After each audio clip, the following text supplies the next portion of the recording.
નમસ્કાર દર્શક મિત્રો, @ગુજરાતમાં આપનું સ્વાગત છે।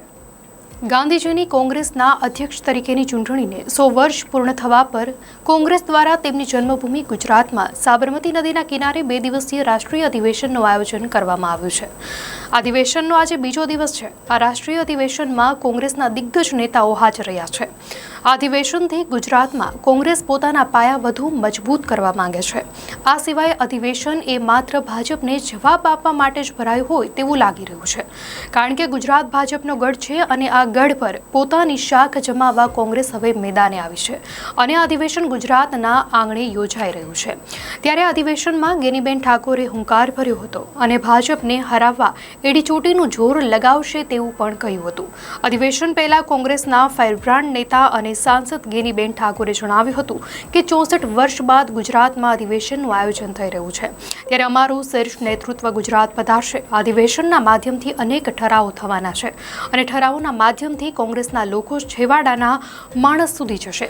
કોંગ્રેસની જે ગાંધી વિચારધારા છે તે લોકો સુધી પહોંચે અને આગામી સમયમાં લોકોની સુખાકારીમાં અગ્રેસર રહીશું। 64 साल के बाद गुजरात में अधिवेशन हो रहा है और कांग्रेस पार्टी और सोनिया जी ने यहाँ गुजरात को मौका दिया। मैं गुजरात की ओर से उसका धन्यवाद करती हूँ, उसका शुक्रिया अदा करती हूँ।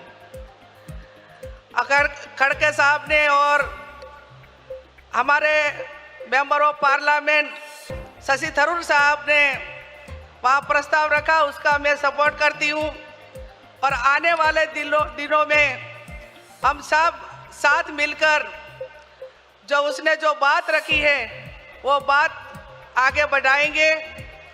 और मैं एक ही बात कर रही हूँ, और गुजरात में जो अधिवेशन मिल रहा है, सारे जो गुजरात का मॉडल का डंडोरा पीटा जा रहा है, लेकिन वह सिर्फ ढिंढोरा ही है।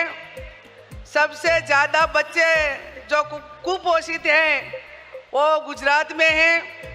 भारतीय जनता पार्टी वो कोई पार्टी नहीं है, लेकिन एक प्राइवेट लिमिटेड कंपनी बन चुकी है कि वो हमने गांधी जी ने जो विचारधारा दी है कि हम सत्ता के लिए नहीं, सेवा के लिए है। हम सत्ता में आए ना आए, लेकिन जहाँ भी हम कांग्रेस कार्यकर्ताओं और लोगों का जहाँ भी प्रोटेक्शन करना है वहाँ प्रोटेक्शन करेंगे। तो सब कांग्रेस के हमारे कार्यकर्ताओं के सीनियर लीडरों की, आपकी सबकी जिम्मेदारी है। 2027 में जो गुजरात में चुनाव आ रहा है वो चुनाव कांग्रेस पार्टी जीतेगी। आज मुझे बोलने का मौका दिया, मैं धन्यवाद करती हूँ।